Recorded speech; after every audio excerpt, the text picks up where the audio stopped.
Graça e paz, gente querida, povo de Deus. Mais uma vez, Deus nos dá o grande privilégio de poder estar aqui fazendo esta live. E o privilégio de você que é uma pessoa de valor, você cuja vida vale mais que o mundo inteiro, você está aí nos recebendo no seu lar, onde quer que você esteja. Quero dizer que eu tenho um grande interesse na tua vida. Cada vez que eu venho aqui gravar a live, eu penso em você, no teu crescimento espiritual, penso como anda a tua mente, como anda as tuas emoções. E esse é o interesse que eu tenho pela tua vida. Não é em obter coisas de vocês. Pelo contrário, é semear a verdade no teu coração, na tua mente. O interesse que eu tenho por vocês é que tudo vá bem na sua vida, que você enxergue esse poderoso evangelho da graça de Deus, que você enxergue o sacrifício perfeito realizado por Jesus na cruz do Calvário. Quando eu digo perfeito, significa que não teve nenhum defeito, não teve nenhuma mancha, não teve nada que o desabonasse. Foi um sacrifício tão puro, tão perfeito, que nos libertou da velha aliança, cumpriu a velha aliança, nos libertou e através daquele sangue derramado na cruz, se estabelece o Novo Testamento, se começa uma nova aliança. Se comece um novo testamento. Então é isso que eu quero que você entenda. Que na cruz tudo já mudou. Que da cruz para frente se começa a nova aliança. Que da cruz para frente Deus vem levantar a nova criação. Por isso que Paulo disse em segunda carta dele aos Coríntios, capítulo 5, versículo 17. Aqueles que estão em Cristo é uma nova criação, entenda isso. Aqueles que estão em Cristo é uma nova criação. As coisas velhas, tudo que veio de Adão, todo o passado, as coisas velhas se passaram e tudo se fez novo. É que você entenda que na cruz você foi totalmente liberto de tudo. Cristo disse, quando vocês conhecerem a verdade conhecida vos libertará. E isso para mim é um milagre. Para mim não é milagre alguém que estava com carocinha no dedo e saiu. Alguém que veio num culto com uma dorzinha de cabeça, depois da oração forte, saiu a dorzinha de cabeça. Alguém estava mal de estômago e bebeu uma água orada, está dizendo que se sentiu melhor de estômago. Isso é tudo besteira. O verdadeiro milagre é quando alguém acorda para o Evangelho. Quando o espírito da pessoa é despertado. Quando ela se liberta da religião evangélica. Quando na mente dela todas as prisões são retiradas. E a nova criatura brota de dentro para fora. Ela passa a enxergar o que nunca tinha enxergado. Passa a entender o que nunca havia entendido. Viveu anos no Velho Testamento com o véu na mente. Mas agora ela ouve a palavra do Evangelho e o véu é retirado. É isso que para mim é um milagre. É isso que me motiva, que me faz estar aqui. Que me faz viver todos os dias ligado nessa palavra, pensando em você. Pensando como você vai, você está crescendo, você está entendendo. É isso que me motiva a não ficar falando coisas que te levem à confusão, que tragam um conflito na tua mente, mas falar coisas que colaborem com o teu crescimento espiritual e você adquire essa liberdade do Evangelho da graça de Deus, que foi revelado ao apóstolo Paulo. E é nesse sentimento, neste pensamento que nós estamos aqui para sermos somente isso, uma voz e um colaborador do teu crescimento espiritual. E isso acontecendo, para mim, é a maior alegria e a maior satisfação. É ver você bem, ver você tendo conhecimento do Evangelho da graça de Deus. Mas vamos à palavra de hoje. Hoje nós vamos abrir a Bíblia em Hebreus capítulo 9. E nós vamos ler dois versículos 14 e 15. Hebreus capítulo 9, versículos 14 e 15. Que diz assim: muito mais o sangue de Cristo, que pelo Espírito Eterno a si mesmo se ofereceu sem mácula a Deus, purificará a nossa consciência. Purificará a consciência de quê? Das obras mortas, para servirmos ao Deus vivo. Por isso mesmo, ele, Jesus, é o mediador da nova aliança, a fim de que, intervindo a morte para a remissão das transgressões que havia sobre a primeira aliança, recebam a promessa da eterna herança aqueles que têm sido chamados. Então olha que coisa interessante, ele diz que o sangue de Cristo, que pelo Espírito Eterno se ofereceu a Deus sem mancha, ele vai purificar a nossa consciência das obras mortas. Então, isso que eu quero focar esta palavra hoje. O que são obras mortas? O que é uma consciência ser purificada das obras mortas? Então, obras mortas é tudo aquilo que a religião pede que eu faça, dizendo que é para Deus, sendo que o próprio Deus não pede que eu faça isso. Obras mortas são coisas que a religião impõe para mim fazer, dizendo que vai agradar a Deus, que vai abrir um caminho para Deus, que vai me trazer uma bênção de Deus, que vai me trazer uma vitória de Deus, sendo que o próprio Deus não me pede para fazer isso. Pelo contrário, tudo isso foi eliminado por aquilo que Jesus Cristo fez na cruz do Calvário. Então, para a religião são obras importantes, mas para Deus são coisas totalmente mortas, inúteis, sem sentido algum. Mas quando eu estou preso no falso evangelho, parece ser muito importante essas coisas. Mas quando elas chegam diante de Deus, para Deus não tem valor nenhum. Por quê?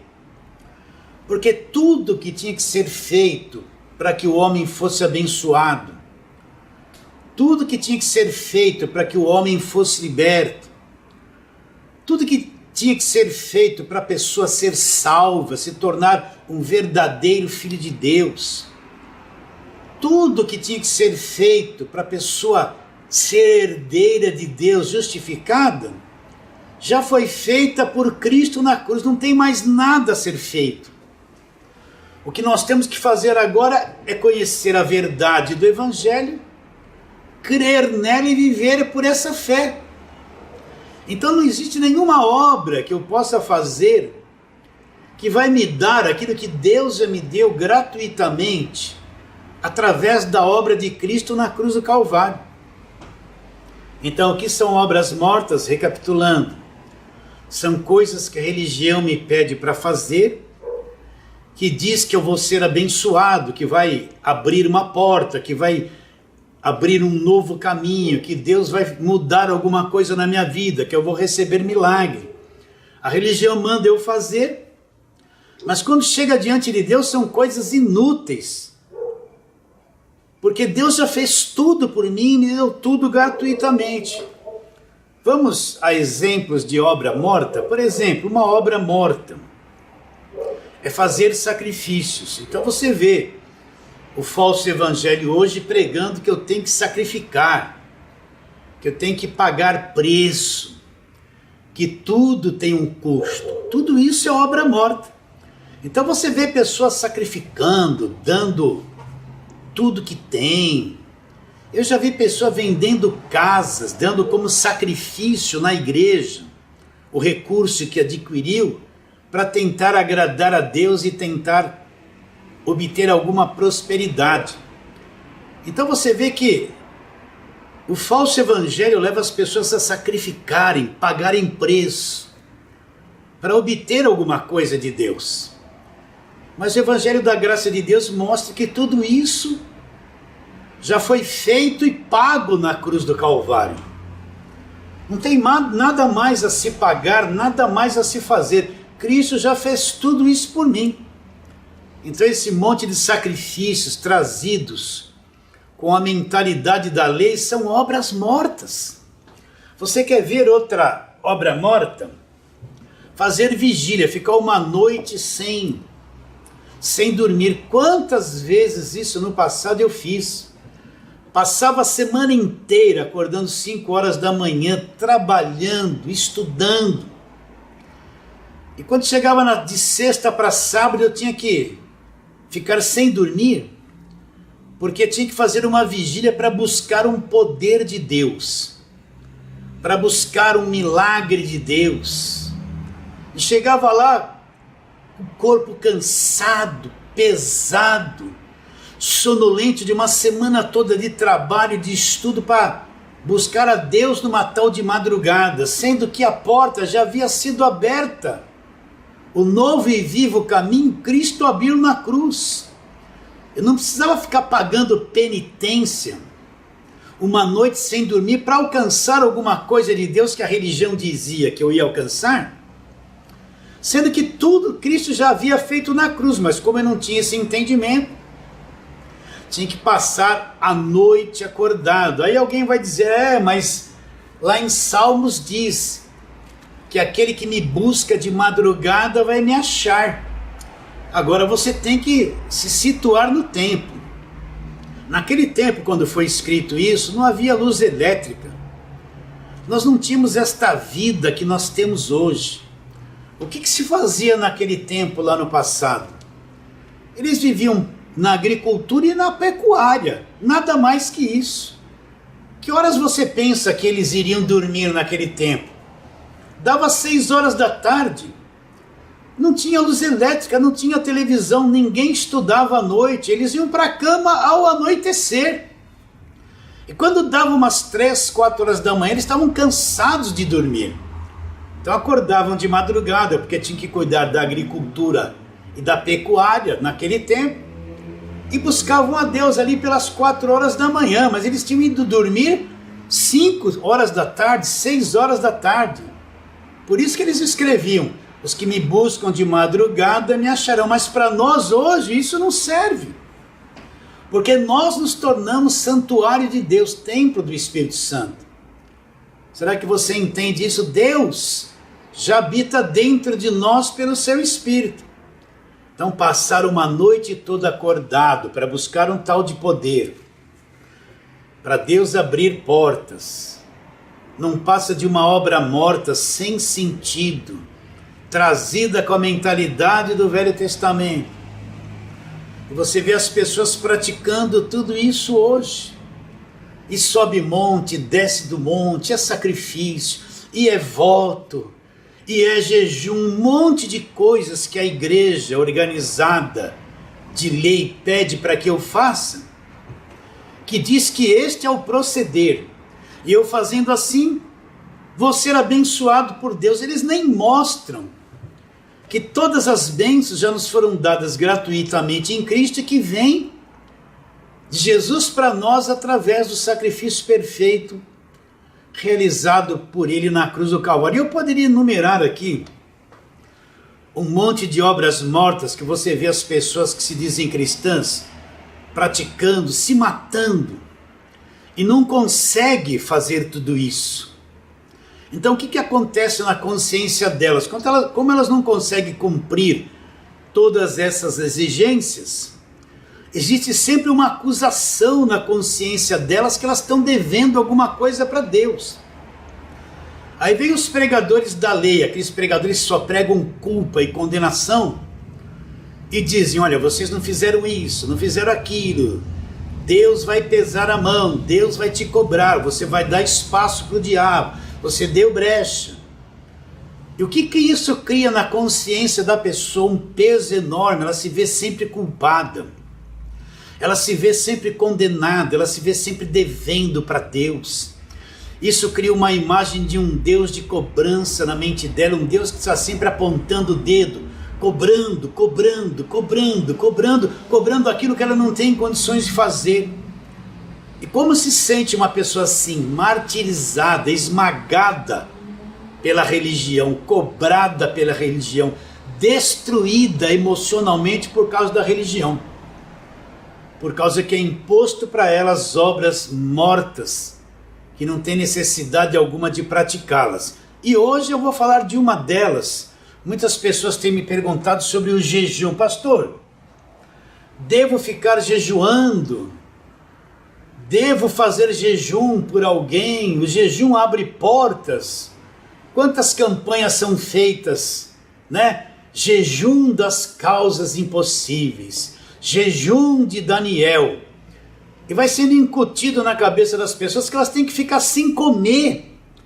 Porque se elas não ficarem sem comer, Deus não vai abençoá-las. Elas vão dar brecha para o diabo, elas vão dizer, olha, essa casta de demônio não sai senão por jejum e oração.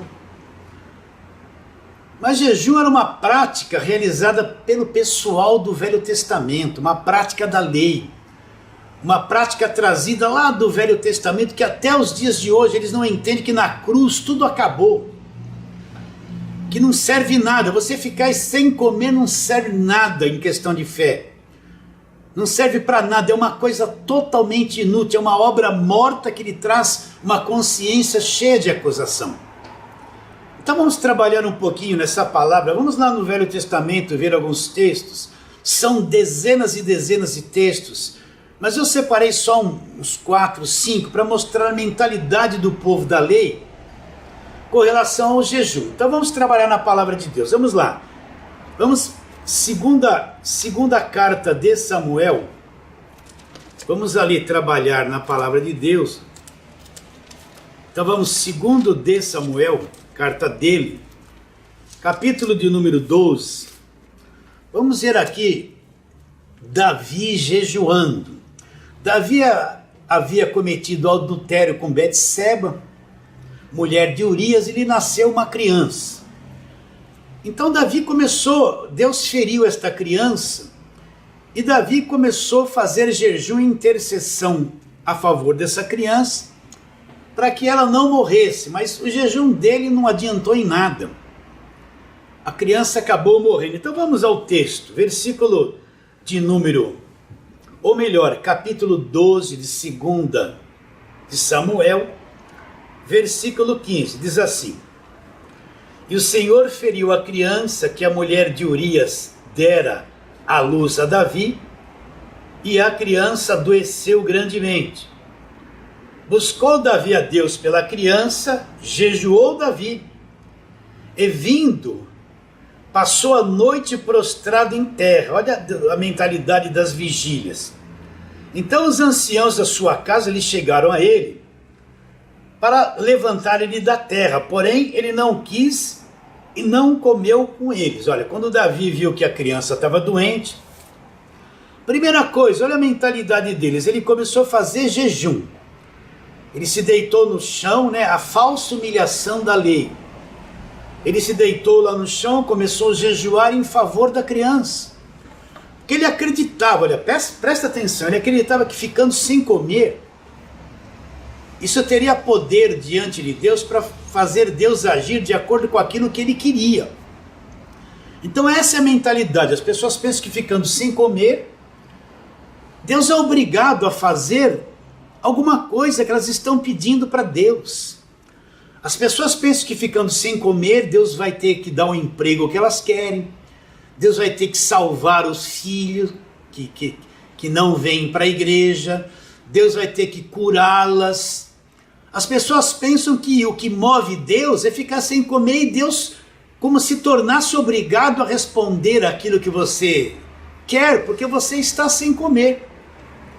E qual foi o resultado desse jejum de Davi?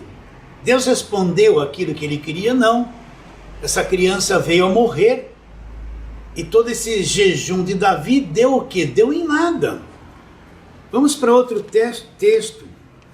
Vamos para Esdras. Esdras capítulo de número 8. Deus deu uma incumbência para Esdras. Ele tinha... Jerusalém estava assolado, o povo estava em cativeiro. Ele tinha que ir para Jerusalém e reconstruir o templo. O templo havia sido destruído e ele tinha que reconstruir o templo. Era uma grande obra que Deus estava pondo sobre os ombros de Esdras para a reconstrução do templo. Então ele começou a recrutar várias pessoas, vários judeus para trabalharem com ele nessa obra. E quando eles foram se encontrando, a primeira coisa que Esdras fez, Esdras capítulo 8, versículo 21.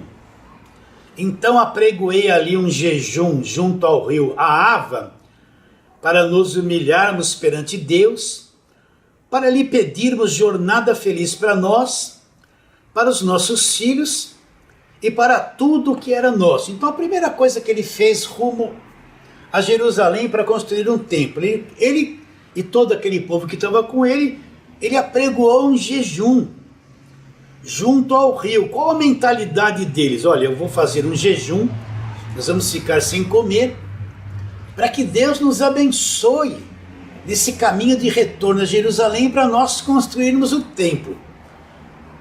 Mas não bastaria acreditar que Deus cuidaria deles, livraria eles e eles voltariam. Precisava ficar sem comer. Então, vamos recapitular. Qual a mentalidade que é posta sobre nós, sobre o jejum? Vou falar a mesma coisa. É que eu ficando sem comer, Deus tem que fazer o que eu quero. Ficando sem comer, jejuando, Deus vai fazer isso. Se eu fizer um jejum pelo meu filho, Deus vai salvar o meu filho. Se eu fizer um jejum para obter certas bênçãos de Deus, Deus vai responder essas bênçãos. Essa é a mentalidade. Mas não será a fé muito mais importante do que jejuar? Deus não quer mais que creiamos, porque muitas vezes estamos fazendo jejum na maior incredulidade e não acreditamos em nada do que Cristo fez na cruz. Não acreditamos que o diabo foi destruído, aniquilado na cruz. Não acreditamos que a nossa dívida foi paga na cruz, eu não tenho que pagar mais nada. Nós não acreditamos que todas as maldições acabaram na cruz. Nós não acreditamos que tudo foi feito na cruz. Estamos jejuando e pedindo coisas para que Deus faça, sendo que tudo que ele tinha que fazer já foi feito na cruz. Então eu volto a dizer, você pode ficar sem comer, isso não vai dar em nada, vai fazer bem para o teu organismo, você pode emagrecer um pouquinho, mas Deus não é forçado a responder nada porque você ficou sem comer, fazendo jejum. Então Esdras, o que fez? A primeira coisa, vou apregoar um jejum para ter uma jornada feliz. No livro seguinte aparece aqui Neemias. Esdras agora construiu o templo, só que os muros da cidade de Jerusalém estão todos caídos. E Deus levanta Neemias para reconstruir os muros. Então vamos ler aqui Neemias, capítulo de número 1, versículo de número 4. No versículo 1 a 3, Neemias pede informações sobre o resto do povo que vivia em Jerusalém. E é comunicado a ele que esse povo está numa miséria, está passando fome, tão apertado, estão todos oprimidos lá.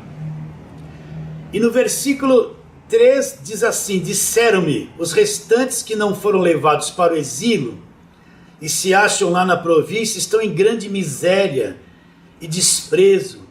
Os muros de Jerusalém estão derrubados e as suas portas queimadas. Quando ele teve essa notícia que Jerusalém, os muros foram derrubados, as portas queimadas, restou um pequeno povo lá e estava numa miséria, passando fome. A primeira coisa que ele fez, presta atenção, versículo 4. Tendo eu ouvido estas palavras, assentei-me e chorei, e lamentei por alguns dias, e estive jejuando e orando perante o Deus dos céus.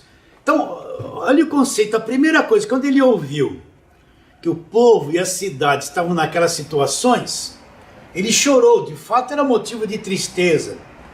Mas o que ele fez? A primeira coisa foi ficar sem comer, jejuar e orar, porque ele achava que fazer jejum traria respostas de Deus, sendo que o próprio Deus os havia entregado ao cativeiro, porque eles haviam desobedecido à lei e feito coisas más diante do Senhor. Então vocês vai captando a mentalidade do Velho Testamento. A mentalidade do Velho Testamento é isso, é jejum, tudo na Velha Aliança se praticava jejum, porque eles tinham em mente que fazendo jejum, Deus iria responder o jejum mudando situações que eles queriam que mudasse. Agora vamos para outro livro aqui, Esther. Está ali logo depois de Neemias, Esther capítulo de número 4. O que estava acontecendo aqui nesse período lá descrito por Esther? O rei havia decretado uma lei que todo o povo judeu fosse morto, e Esther era uma judia, ela era rainha e ela era judia. Então, quando veio essa notícia que o povo todo dela seria eliminado, qual foi a primeira coisa que ela pensou em fazer para interceder por este acontecimento, interceder pelo povo? Então, como ela já era rainha e o rei não sabia que ela era judia, ela vai se apresentar perante o rei pode aceitá-la ou não. Então, o que ela vai fazer? Olha lá no versículo 16 do capítulo 4 de Esther. Vai junto a todos os judeus que se acharem em Suzã, e jejuai por mim, não comais nem bebais por 3 dias, nem de noite nem de dia. Eu e as minhas servas também jejuaremos, depois irei ter com o rei, ainda que é contra a lei. Se perecer, pereci. Então eles estão diante de uma situação difícil, é verdade. Mas qual a primeira coisa que vem na mente deles? Repare bem, todas essas pessoas são as pessoas que viveram debaixo da lei, a mentalidade do Velho Testamento, você não pode esquecer isso. Então qual foi a primeira coisa que veio na mente deles? Olha, chama todos os judeus que aí estão em Suzã, e nós vamos fazer 3 dias de jejum, nós não vamos comer nem de dia nem à noite. As minhas servas também jejuarão, e eu vou me apresentar diante do rei. De acordo com a lei, ela não poderia se apresentar diante do rei dessa forma. Então ela falou, eu vou me apresentar, se ele aceitar, sim, senão eu pereci. Então, vocês estão entendendo a mentalidade? Sempre quando havia uma situação difícil, a primeira coisa, vamos fazer jejum. O jejum vai mudar alguma coisa. Deus vai responder através do jejum. Por que é que eles não falam, vamos acreditar que Deus vai fazer? Vamos exercitar a fé em Deus. Mas eles tinham a mentalidade que o jejum resolvia o problema. É como hoje. É como hoje essa mentalidade que jejum resolve o problema. Então às vezes a pessoa está fazendo jejum, nem acredita. Ela está fazendo jejum, como eu já disse, acreditando que jejum vai mudar alguma coisa. E despreza aquilo que Jesus fez na cruz e o que realmente mudou. Vamos para outro aqui, vamos para Daniel agora. Quantas campanhas se fizeram a respeito de jejum de Daniel, né? Você mesmo que está aí me ouvindo deve ter ouvido falar sobre jejum de Daniel, né? Os 21 dias, as 3 semanas que Daniel esteve em jejum, né? Quantas campanhas eu ouvi a respeito do jejum de Daniel, como se fosse uma coisa poderosíssima, gigantesca. Então, capítulo 10 de Daniel, Daniel teve uma visão e uma revelação. Vou ler versículos 1 e 2. No 3º ano do rei Ciro, rei da Pérsia, foi revelada uma palavra a Daniel, cujo nome é Beltesazar. A palavra era verdadeira e envolvia grande conflito. Ele entendeu a palavra e teve a inteligência da visão. Naqueles dias eu, Daniel, planteei durante 3 semanas. Manjar desejável não comi, nem carne, nem vinho entraram na minha boca, nem me ungi com óleo. Olha de onde vem a unção com óleo.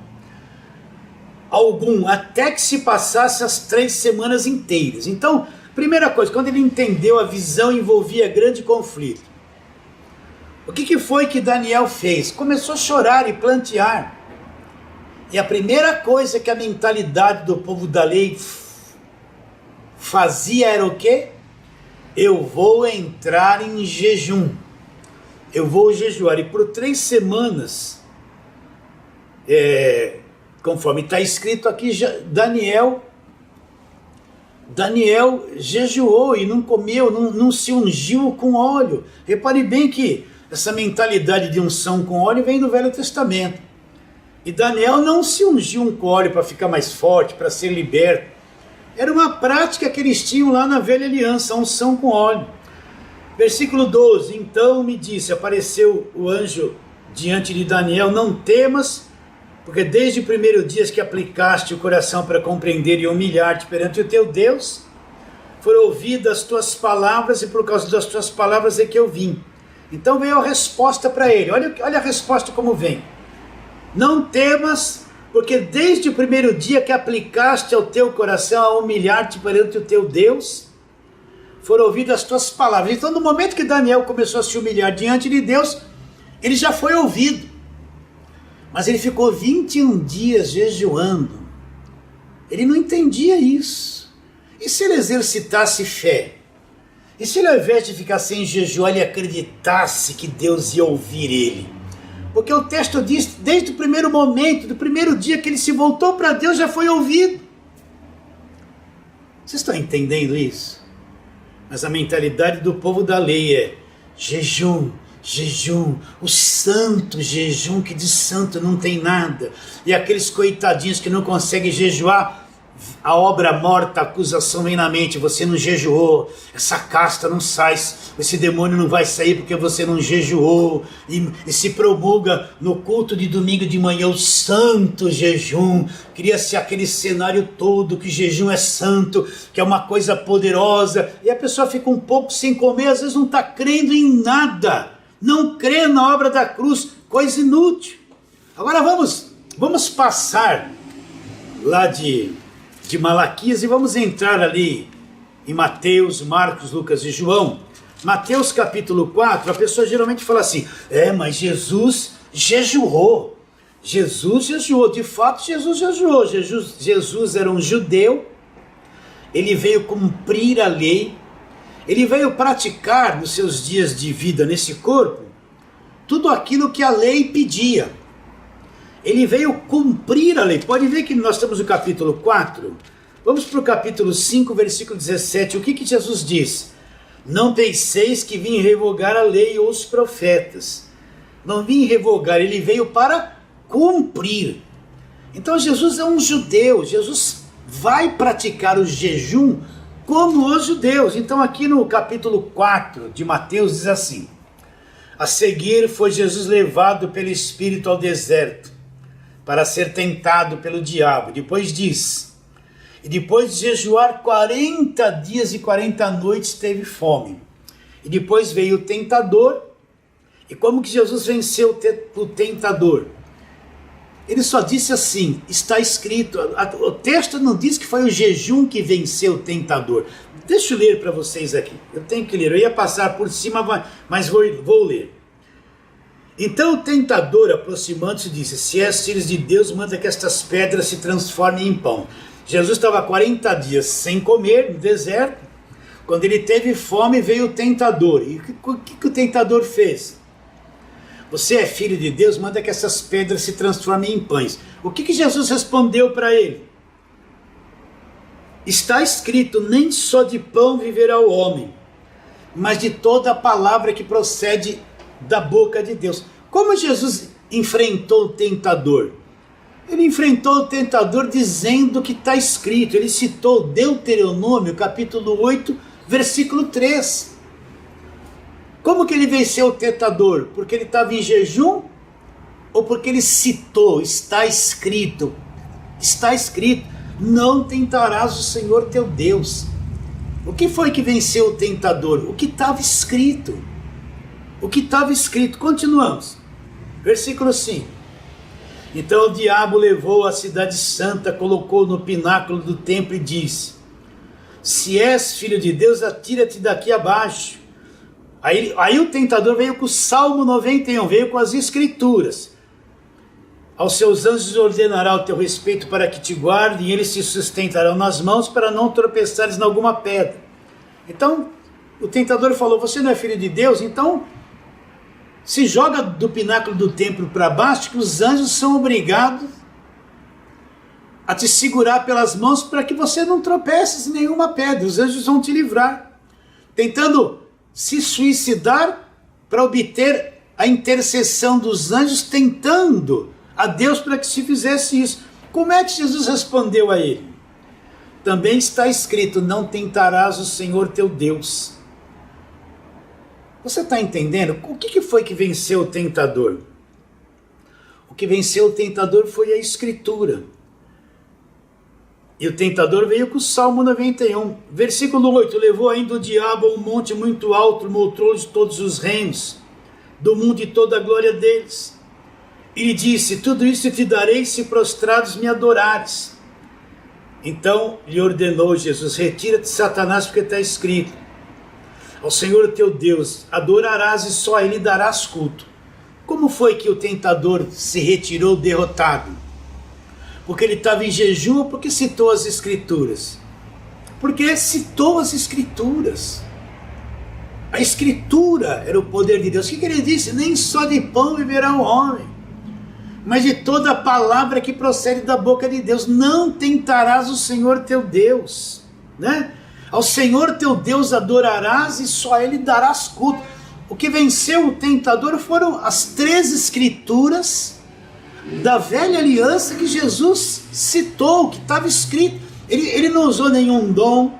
Ele podia nessa tentação ter levado um pouquinho de água do Rio Jordão, né? Num pequeno potinho para falar: olha, diabo, eu estou aqui com a água ungida do Rio Jordão.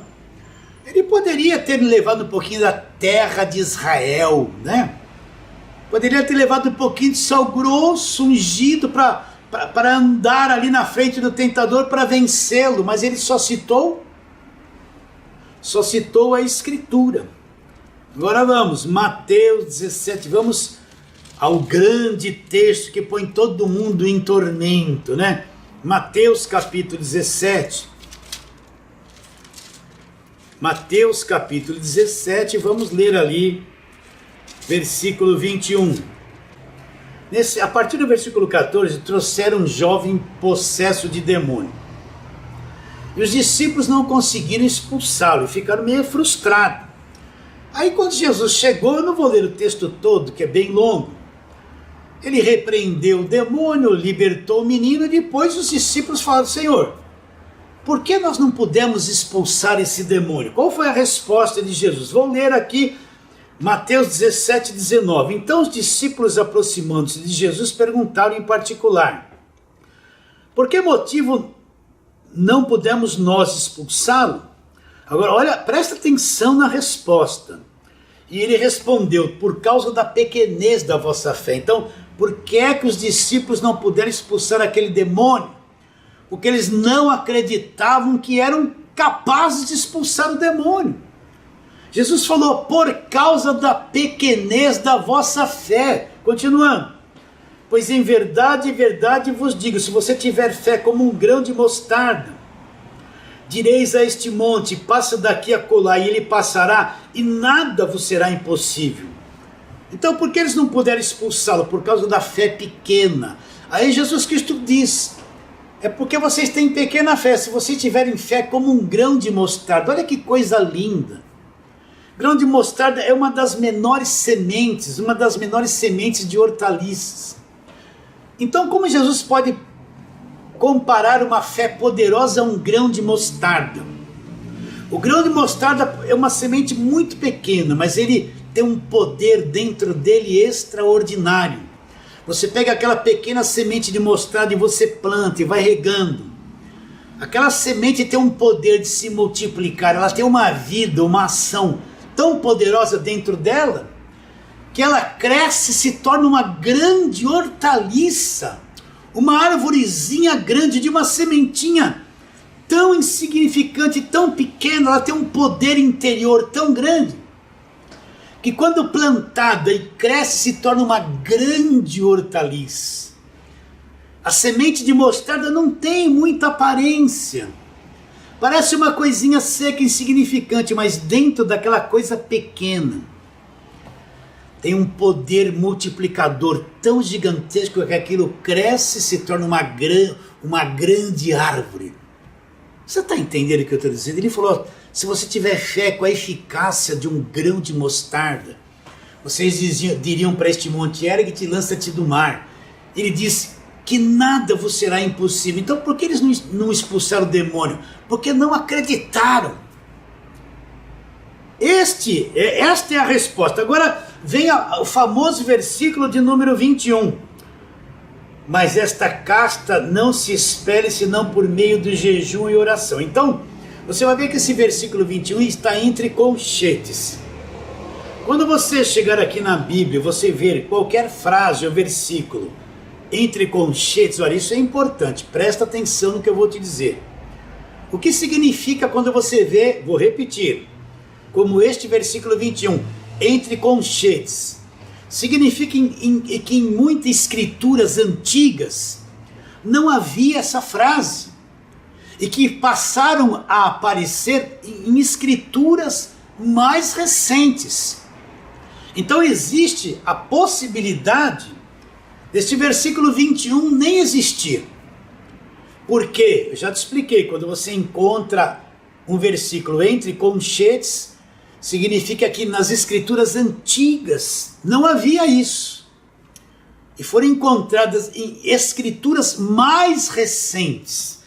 Então, mas vamos trabalhar nisso aqui. Mas esta casta não se espelhe senão por meio de jejum e oração. Agora o que você tem que entender? Vamos se situar no tempo. Eu vou te situar no tempo fazendo pergunta. Aqui em Mateus 17, a nova aliança está em vigor? A resposta é não. O que está em vigor aqui em Mateus 17? Está em vigor a lei. Para quem Jesus está respondendo isso? Para os discípulos que são judeus, que viviam debaixo do Velho Testamento. O Evangelho está revelado aqui em Mateus 17. Se você ler Mateus, Marcos, Lucas e João, você não vai encontrar o Evangelho da graça de Deus. Não tem revelação clara do Evangelho da graça de Deus. Você vai encontrar Jesus tendo misericórdia, Jesus abençoando, Jesus libertando. Mas o pela graça sois salvos, pode ler todos eles, você não vai encontrar. Porque isso vai ser revelado do apóstolo Paulo lá depois da cruz. Então você tem que entender que esse texto aqui, ele é antes da cruz, a nova aliança não está em vigor. Jesus não morreu na cruz do Calvário, Jesus não despojou o diabo ainda na cruz do Calvário. Jesus não aniquilou o diabo ainda na cruz do Calvário. Eles estão vivendo debaixo de lei, debaixo de prática de jejum. Esse versículo não tem nada a ver com aquilo que vem depois da cruz. Leia e entenda isso. Então, se eu não tiver clareza, preste atenção. Vou repetir as mesmas coisas, é o leitinho de hoje. Se não tiver clareza que a nova aliança começa da cruz para frente, que até a cruz o que está em vigor é lei, é mentalidade judaica, são sacrifícios de Moisés, são os jejuns, são aquelas coisas todas da lei. Até a cruz o que está em vigor é a lei. Mas quando Cristo morre, diz está consumado, daí para frente vai ser revelado o Evangelho da graça de Deus. Então esse texto aqui é um texto antes da cruz. Não tem nada a ver com o Evangelho da graça de Deus. Eles estão vivendo debaixo da lei. onde ainda fazer jejum é uma coisa extraordinária. Mas depois da cruz nós descobrimos o que? Em Colossenses 2, 14 e 15. E despojando os principados e potestades, publicamente os expôs ao desprezo, triunfando deles aonde? Na cruz. Significa que todos os principados e potestades do mal, presta atenção, Jesus triunfou deles todos, os venceu todos, aonde? Na cruz, foram despojados, aniquilados. O que diz Hebreus 2,14? Quando eles estão aqui em Mateus 17, não existe Hebreus 2,14, ninguém sabe disso. Nem os discípulos sabem disso, não sabem nada aqui. Mas em Hebreus 2,14 diz o quê? Que Jesus teve um corpo de carne e sangue, como eu, como você, para que por sua morte, ele fizesse o quê quando ele estivesse morto? Presta atenção, o ministério de Jesus teve 3 fases. A primeira fase, ele nasceu em forma de homem, ele nasceu judeu para cumprir a lei, a primeira fase.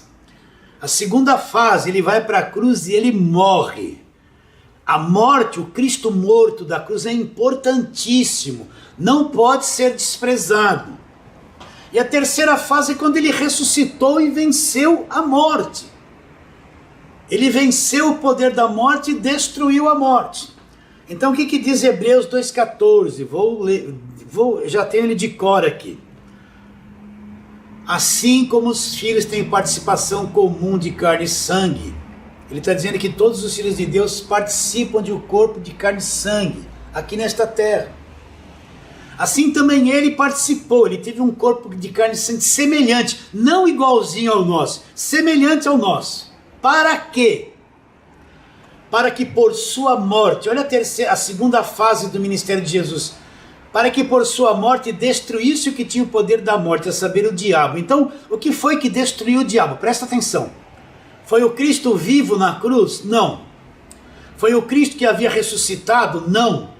Para que por sua morte.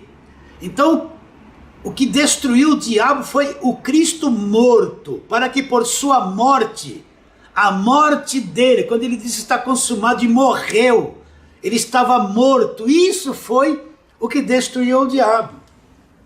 Está bem claro isso na sua mente? Não está fundamentado isso na palavra de Deus?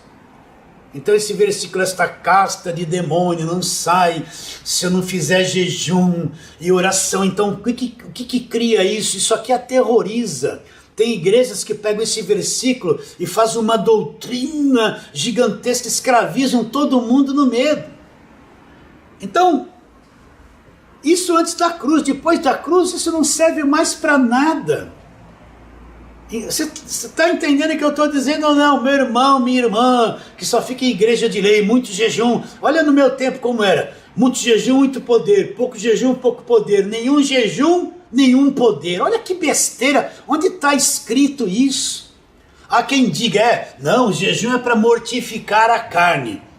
Procura um versículo. Meu irmão, olha para mim, presta atenção. Procura um versículo na palavra de Deus se está escrito que jejum é para mortificar a carne. Procure se está escrito. Não está escrito, não é verdade.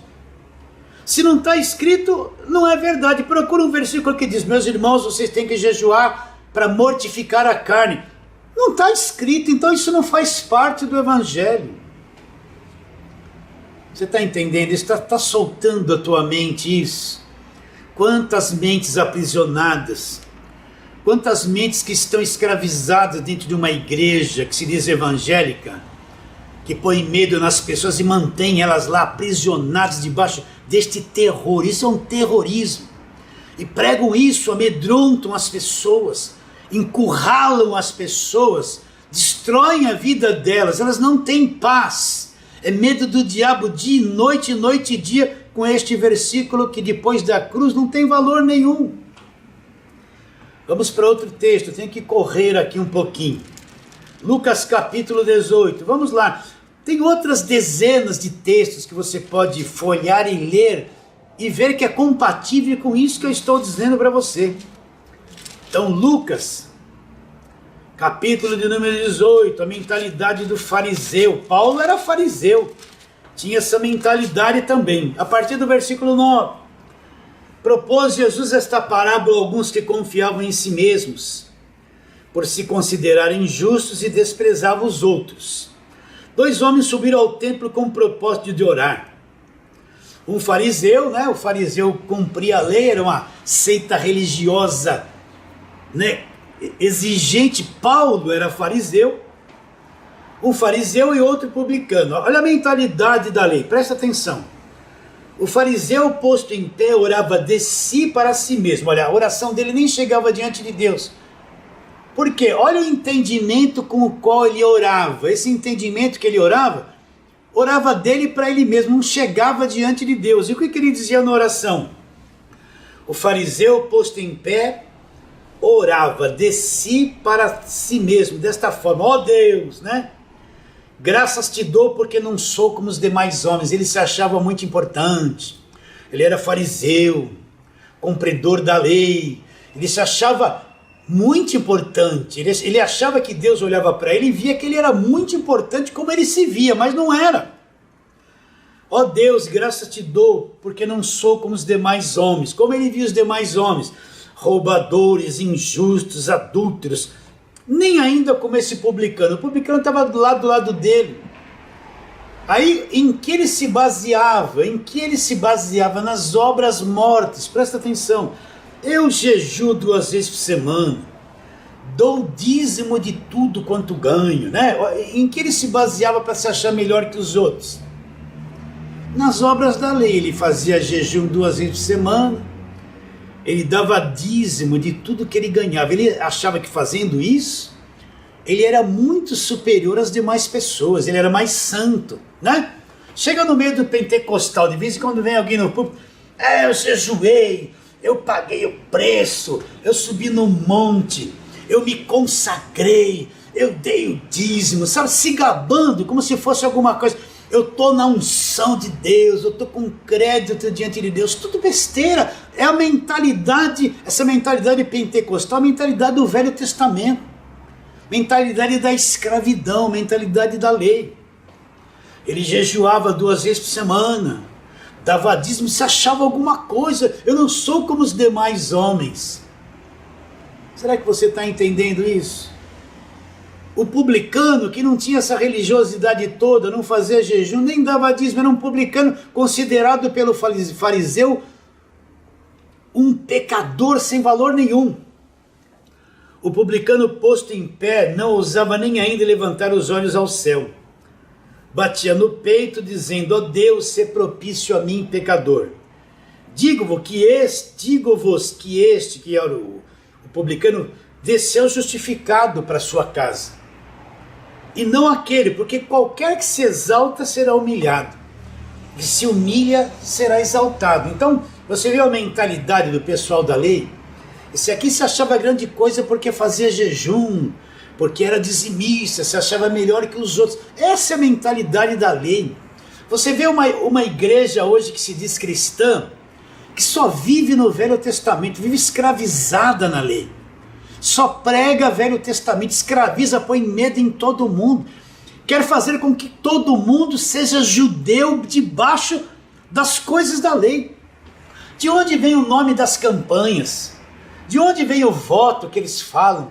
De onde vem os jejuns que eles falam? Tudo do Velho Testamento. Eles não passaram pela cruz ainda. Mas alguém diria: não, pastor, mas lá em Atos capítulo 13, eles jejuaram. Vamos lá, vamos trabalhar. Atos é depois da cruz. Vamos lá, Atos capítulo 13. E nós vamos ler ali alguns versículos de 1 a 3. Mas deixa eu te explicar uma coisa antes. Todos os discípulos de Jesus Cristo, eles eram judeus. Eles viviam debaixo da lei. Aqueles 3 anos e meio que Jesus Cristo teve o seu ministério terreno, Jesus não pregou o evangelho da graça de Deus. Ele não pregou a justificação pela fé.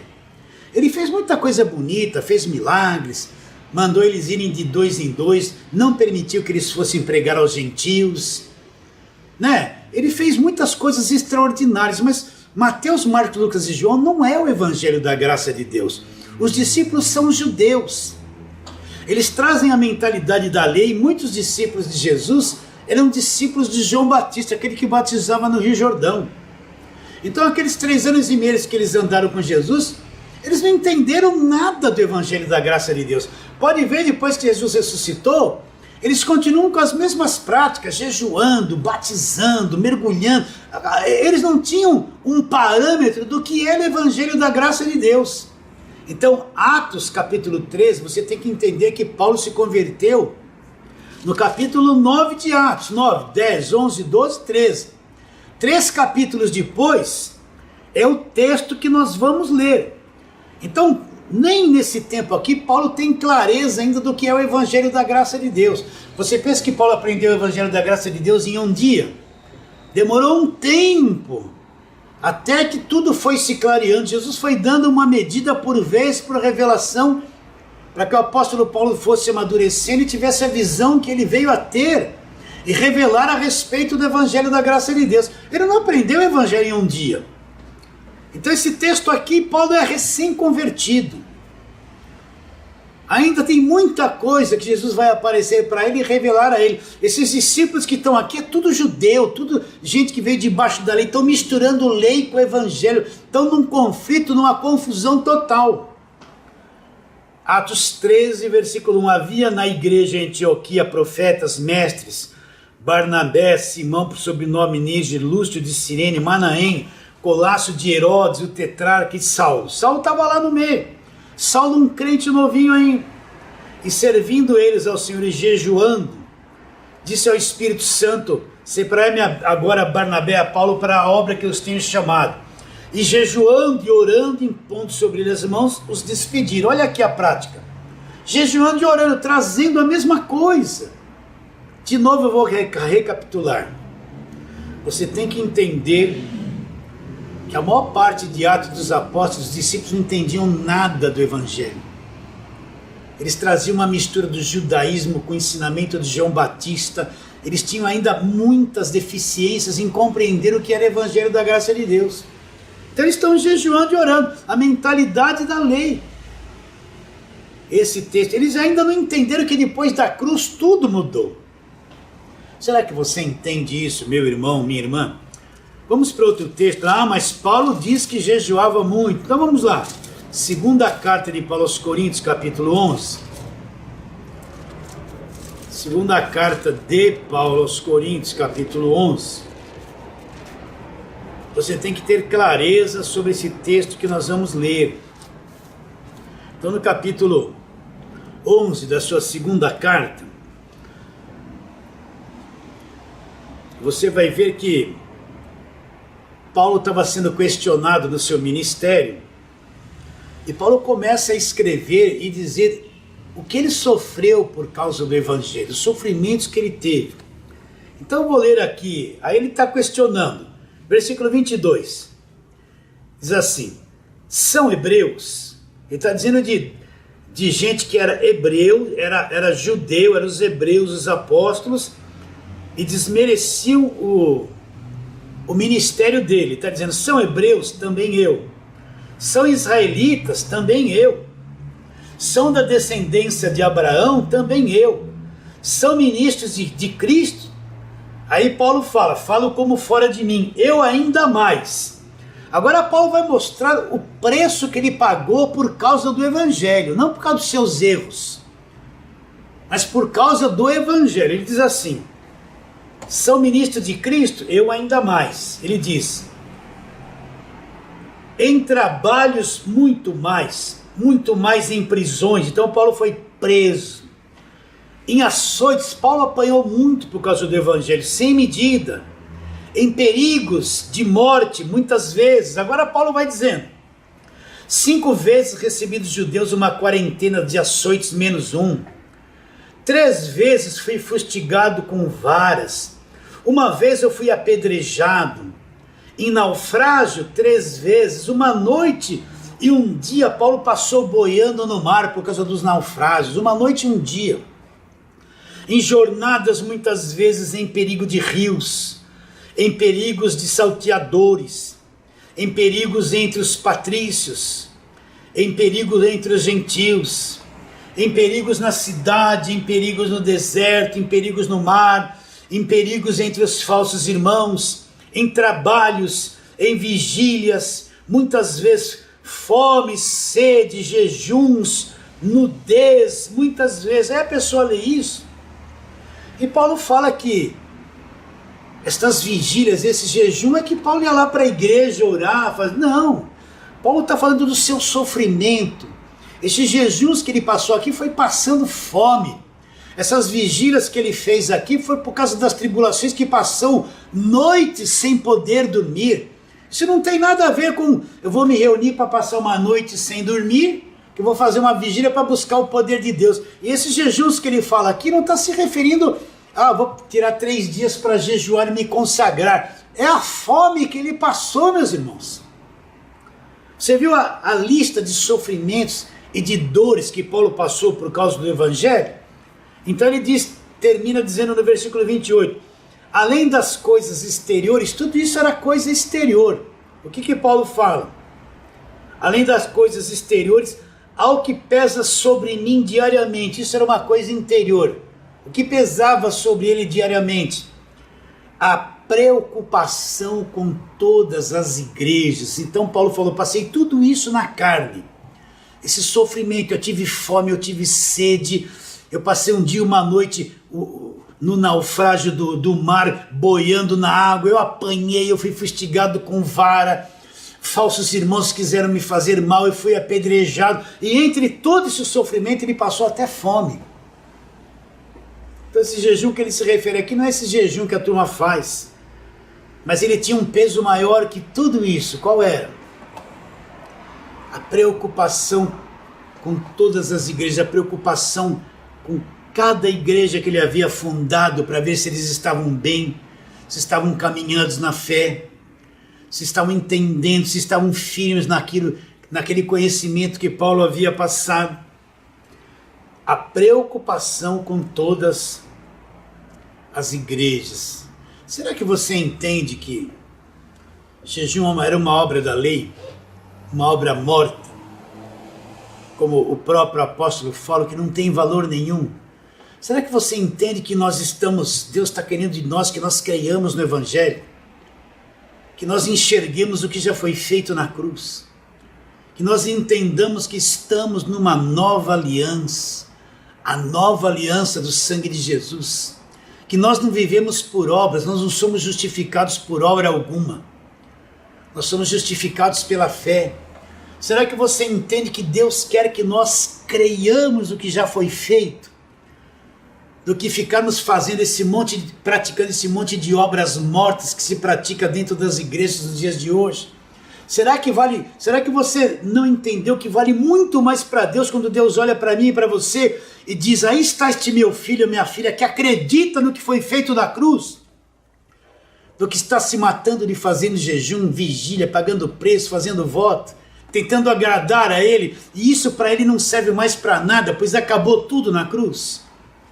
Será que você entende que a cruz é o divisor de tudo? Se você não entender o que se acaba na cruz e o que se começa depois da cruz, você não entende o Evangelho. A sua mente vai ter um conhecimento mesclado, você vai viver mais no Velho Testamento do que no Novo Testamento. Quero ler um texto lá em Isaías 58, que fala a respeito do jejum, onde o povo está perguntando para Deus, olha, por que nós estamos jejuando e o Senhor não obedece ao que estamos falando? Olha lá. Versículo 3, Isaías 58, 3. Por que jejuamos nós e não atentas para isso? Presta muita atenção. Isso mesmo na mentalidade da lei. Por que afligimos a nossa alma lá? Por que jejuamos nós? O povo está dizendo isso para Deus. Por que jejuamos nós e o Senhor não atenta para isso? Porque a gente aflige a alma e o Senhor não leva isso em conta? Eis que no dia em que jejuamos, aí Deus responde. Sabe por que eu não estou atentando para vocês? Porque no dia que vocês estão jejuando, vocês estão cuidando dos seus próprios interesses. Vocês estão exigindo que se faça todo o vosso trabalho. Olha que coisa interessante. Eles jejuavam, e o objetivo do jejum deles era o que interessava para eles. O objetivo do jejum deles era com que se fizesse todo o trabalho deles. Eles achavam que, jejuando, Deus ia satisfazer os desejos deles, os interesses pessoais. Eles não tinham nenhuma preocupação com o povo, com a nação. Eles estavam lá na sua avareza querendo coisas de Deus. E achavam que Deus era obrigado a responder porque estavam jejuando. Então Deus responde: eis que vocês, quando jejuam, vocês estão cuidando dos seus próprios interesses. Vocês estão exigindo que se faça o trabalho de vocês. Vocês estão jejuando por contendas e rixas, para ferires com punho o iníquo. Punho iníquo, jejuando assim como hoje, não se fará ouvir a voz lá do alto. Aí Deus vai mostrar o que seria o verdadeiro jejum que agrada a Deus. Presta atenção. Esse povo estava jejuando, Deus não estava respondendo, eles estavam jejuando por seus próprios interesses, para se livrar de certas coisas pessoais, para obter vantagens de Deus de acordo com a sua avareza. Agora Deus vai mostrar para eles um jejum que agrada a Deus. Se você praticar isso é bom. Olha aqui, ó. Vocês estão jejuando para contenda. Aí Deus responde: seria este o jejum que escolhi um dia que o homem aflige a sua alma, inclina a cabeça como junco, estende debaixo de si pano de saco e cinza? Chamarias tu isso jejum e dia aceitável ao Senhor? Agora Deus vai dizer isso: porventura não é este o jejum que escolhi, que vocês soltem a ligadura da impiedade, desfaças a atadura da servidão, deixe livre os oprimidos e despedace o jugo deles? Porventura não é também reparta o teu pão com o faminto, recolhas em casa o pobre desabrigado? Que se você vê uma pessoa mal vestida, você dê uma roupinha para ela, na nossa linguagem, e que você não esconda o rosto do seu semelhante? Esse era o jejum que agradava a Deus, que agradava a Deus. Sabe o jejum que agrada a Deus? É você não ser mais mentiroso, não falar mais da vida de ninguém, não ser avarento, não legislar só em causa própria, amar o teu próximo, ser uma pessoa boa, que trate os outros bem. Não para agradar a Deus, porque agradar a Deus, nós somos agradáveis a Deus em Cristo. Mas é isso que é levar o nosso homem exterior, o avarento, o egoísta, o mentiroso, o cobiçoso, levar à morte. É isso que agrada a Deus. Não o homem ficar um dia sem comer e achar que Deus é obrigado a fazer aquilo que ele quer. Vamos um pouquinho mais para frente, já terminando esta live. Você tem que entender, eu vou falar a mesma coisa 1000 vezes. Eu não estou preocupado em que você fale assim: olha, esse homem tem grande revelação. Eu não estou preocupado nem que você me chame de pastor. Olha, se eu pudesse agora, eu nem queria mais ser pastor. Não me interessa esses nomes, ser isso ou ser aquilo. O que me interessa é ser um colaborador da obra de Deus.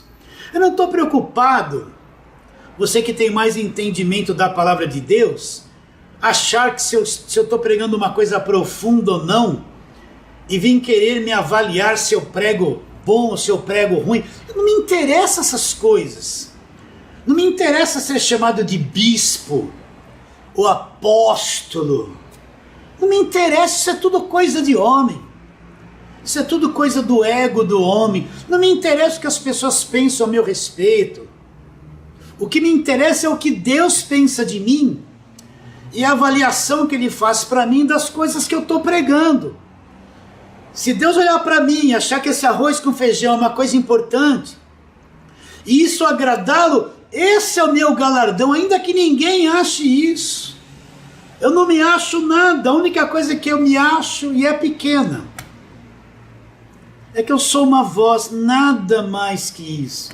Você não vai me ver aqui dizendo, eu com a minha mente iluminada, porque Deus me iluminou, e é comigo acontece. Não, você não vai me ver fazendo isso. O importante para mim é que Deus ilumine a tua mente. Eu não estou me gabando de grandes coisas, não, olha, tudo isso para mim é lixo. O importante é que você entenda o Evangelho da graça de Deus. Esse é o meu galardão. Talvez eu nunca vá te ver na vida, a não ser pela sua fotozinha quando você me manda lá um WhatsApp. Mas não importa, o importante é que você mesmo à distância compreendeu, entendeu a verdade. Este é meu prêmio. Então, recapitulando, eu tenho que entender que a velha aliança acaba na cruz. Eu tenho que entender que hoje a igreja trouxe um monte de práticas judaicas e falam que isso é evangelho, e não é, são coisas da lei. Eu tenho que entender que o Novo Testamento, a nova aliança, o evangelho começa depois da cruz. Se eu não entender que a cruz é o divisor de águas, eu não entendo o evangelho. E eu vou ficar preso no Velho Testamento, com véu na mente, e não entendo essa linguagem. Então vamos ler só mais um texto para terminarmos. Lucas capítulo 24. Eu leio muito isso aqui. Então Lucas capítulo 24. Para nós terminarmos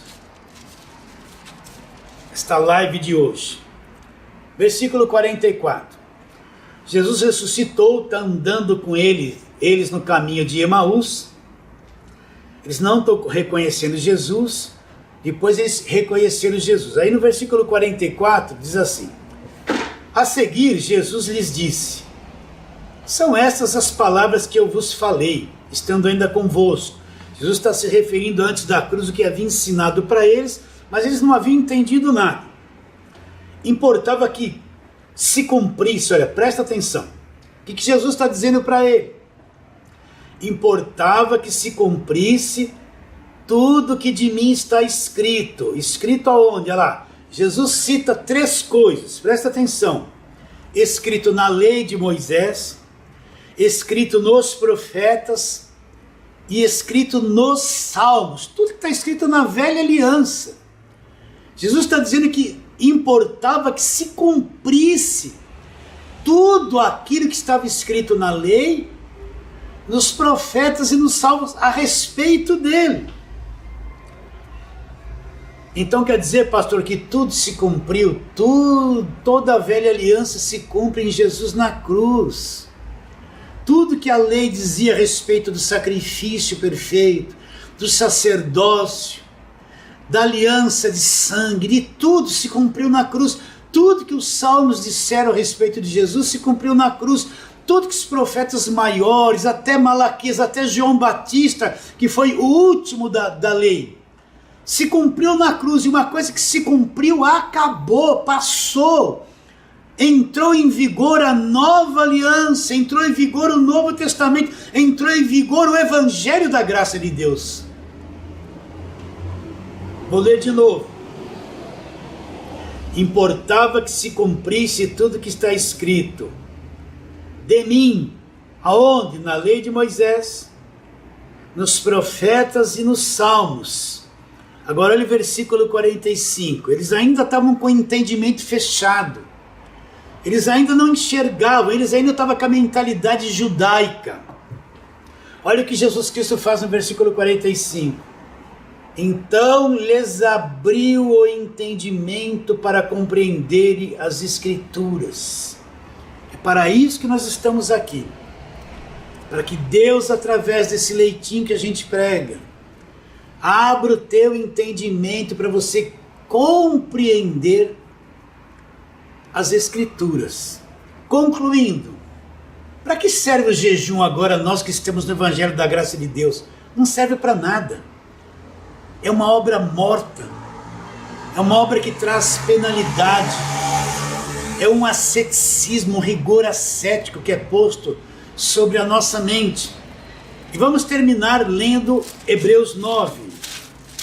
Hebreus 9, onde nós começamos o mesmo versículo, que diz, versículo 14 e 15: muito mais o sangue de Cristo, que pelo Espírito Eterno a si mesmo se ofereceu sem mácula a Deus, purificará a nossa consciência das obras mortas, para servirmos ao Deus vivo. Então, quando eu entendo que tudo foi pago na cruz, quando eu entendo que tudo já foi consumado, quando eu entendo que o Evangelho começa da cruz para frente, quando eu entendo o Evangelho da graça de Deus, que nós estamos na nova aliança, todas aquelas obras que foram postas na minha mente, aquelas obrigações, os jejuns, os sacrifícios, sobe monte, desce monte, paga preço, eu sou obrigado a ser dizimista, aqueles rituais todos da lei, que são as obras mortas, quando eu entendo que o sangue já fez tudo por mim,